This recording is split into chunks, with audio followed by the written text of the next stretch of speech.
Isipin mo, nakasakay ka na sa eroplano. Excited kang makasama ang pamilya mo. Ilang oras na lang, mayayakap mo na sila. Pero habang nasa himpapawid ka, biglang nagbago ang lahat. Ito ang hindi inaasahang nangyari kay Anne Curtis.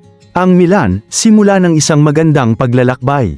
Bago ang tensyon sa ere, naroon muna ang liwanag ng runway sa Milan.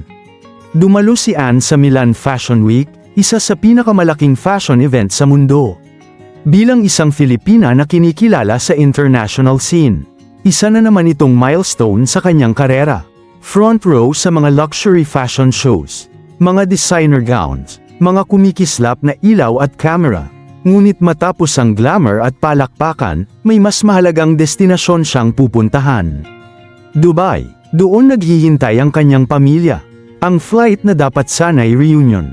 Maayos ang boredom, tahimik ang take-off, normal ang lahat. Habang nasa kalangitan mula Milan patungong Dubai, may napansin si Anne, isang high-speed jet na lumipad malapit sa kanilang eroplano. Hindi ito karaniwang tanawin sa isang commercial flight. Ilang sandali pa, narinig ang anunsyo ng piloto.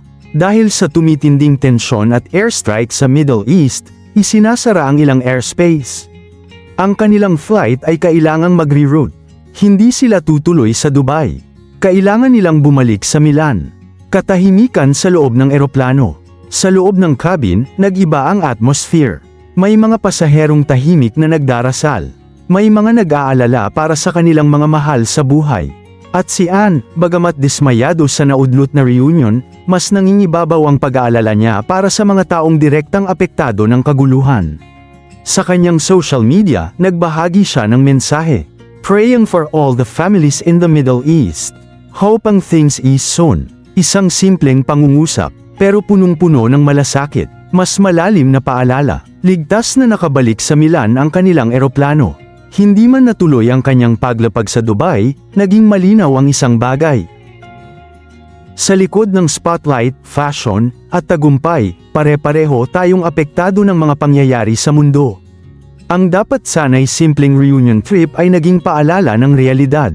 May mga pagkakataon na hindi natin kontrolado ang direksyon ng ating biyahe.